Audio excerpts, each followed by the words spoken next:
Patris et Filii et Spiritus Sancti.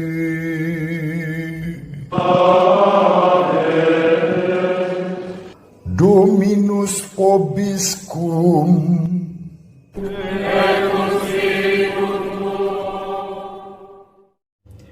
Sahabat peradaban kasih ekologis yang terkasih, selamat berjumpa dengan saya dalam renungan harian melalui channel ini. Terima kasih panjenengan masih setia mengikuti renungan harian yang saya bagikan melalui YouTube ini. Itu menjadi salah satu cara saya sebagai seorang imam berbagi firman Tuhan dan permenungan atas firman itu melalui renungan harian ini. Saya tetap berdoa setiap hari untuk sahabat peradaban kasih ekologis dimanapun berada, bersama seluruh anggota keluarga. Terutama pada hari-hari ini, kita membutuhkan doa khusus di masa pandemi ini. Ketika sementara orang menolak untuk mengakui adanya pandemi ini, kita tetap waspada karena pandemi ini nyata, wabah ini nyata. Kita mengalami orang-orang yang kita kenal, yang kita kasihi, yang mengasihi kita, terpapar virus corona, bahkan beberapa di antara mereka meninggal dunia karena virus corona ini. Oleh karena itu, secara khusus saya berdoa untuk panjenengan yang barangkali hari-hari ini terpapar virus corona. Dalam nama Tuhan kita, Yesus Kristus, saya berdoa untuk panjenengan. Tuhan Yesus menjamah, menyembuhkan, dan memulihkan panjenengan dari sakit penyakit ini, juga dari sakit penyakit apapun yang barangkali saat ini sedang panjenengan alami. Kita juga berdoa untuk sahabat-sahabat kita, sanak saudara dan kerabat yang meninggal dunia karena virus corona ini. Kita percaya mereka disambut dalam kebahagiaan surga, keluarga yang ditinggalkannya diberi kekuatan, ketabahan, dan penghiburan. Amin.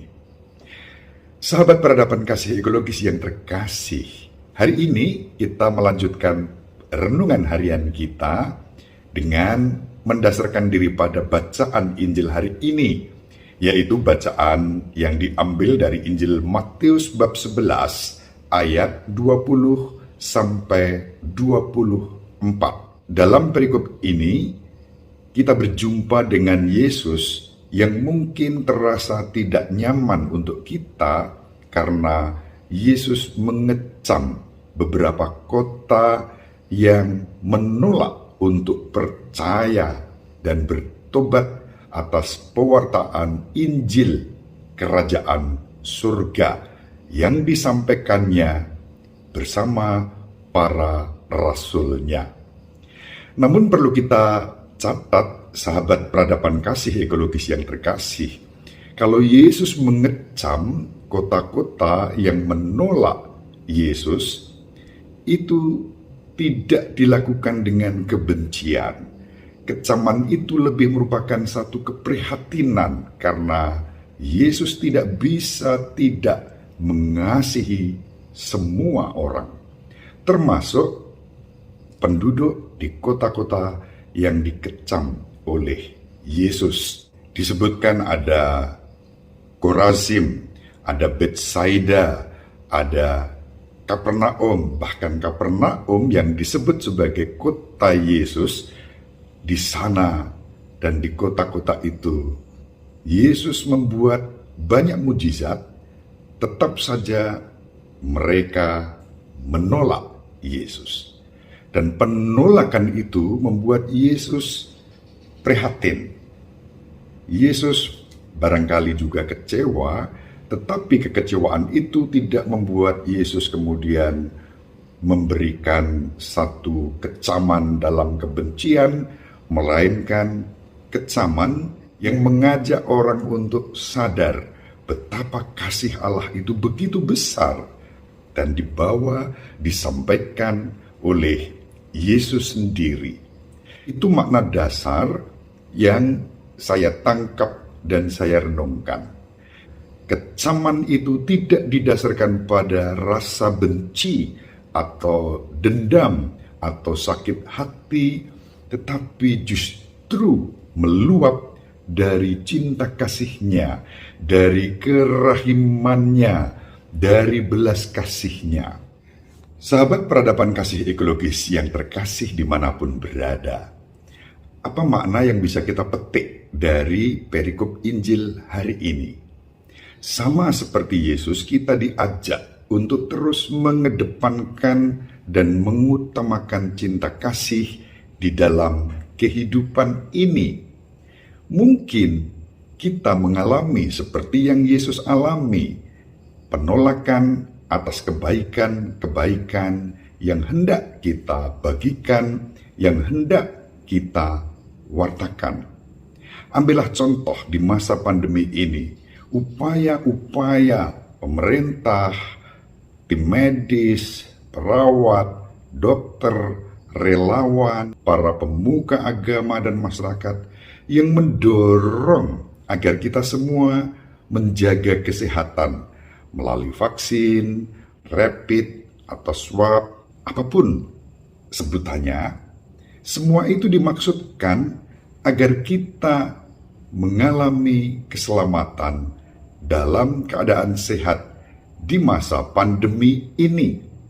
Tapi kita mengalami juga ternyata ada sekelompok orang tertentu yang menolak untuk melakukannya. Bahkan kalau kita menyaksikan video-video yang beredar, ketika kita diajak untuk sejenak mengambil jarak, mengurangi aktivitas kita, maka diberlakukan PPKM. Tidak sedikit orang yang mencoba untuk melawan tata aturan itu karena kepentingannya sendiri, karena egoismenya sendiri. Nah, disinilah contoh kecil tetapi bisa menjadi persoalan besar di tengah wabah dan pandemi ini ketika kita menolak kebaikan. Jaga jarak, pakai masker, cuci tangan, menjadi bentuk-bentuk kebaikan yang bukan hanya untuk kepentingan diri kita sendiri, tetapi juga untuk kepentingan orang lain. Tetapi kita melihat upaya-upaya untuk kebaikan itu dalam arti tertentu oleh orang tertentu mendapatkan penolakan, bahkan caci maki dan perlawanan. Janganlah kita berlaku demikian. Sebagai orang beriman, sebagai murid-murid Kristus, kita diajak untuk mengutamakan cinta kasih dengan menghargai setiap upaya-upaya untuk menjaga keselamatan bersama di masa pandemi ini. Ini contoh yang pertama. Contoh yang kedua, misalnya, pengalaman saya membagikan renungan harian seperti ini bisa saja bagi orang tertentu dianggap tidak perlu, tidak penting, maka tidak dihiraukan. Maka mohon maaf apabila ada di antara sahabat peradaban kasih ekologis yang terkasih, kalau menerima renungan harian yang saya bagikan melalui WA misalnya merasa terganggu. Tetapi tujuan utama saya adalah berbagi kebaikan, berbagi firman Tuhan, berbagi permenungan, dan kita berdoa bersama berdasarkan firman Tuhan yang kita renungkan. Oleh karena itu, apabila ini bermanfaat, boleh dibagikan. Dengan cara membagikan firman Tuhan ini, saya belajar melakukan hal-hal yang sederhana, yang kecil, yang biasa, tetapi dengan cinta yang luar biasa kepada Tuhan, kepada panjenengan. Oleh karena itu, terima kasih kepada panjenengan yang setia mengikuti renungan ini, bahkan berkenan membagikannya kepada orang lain. Kalau ada orang yang panjenengan beri renungan ini dan merasa kesal, menolak, tidak perlu marah, tidak perlu sakit hati, tidak apa-apa. Yang penting kita berbagi kebaikan sama seperti yang Yesus lakukan bersama para muridnya kepada semakin banyak orang.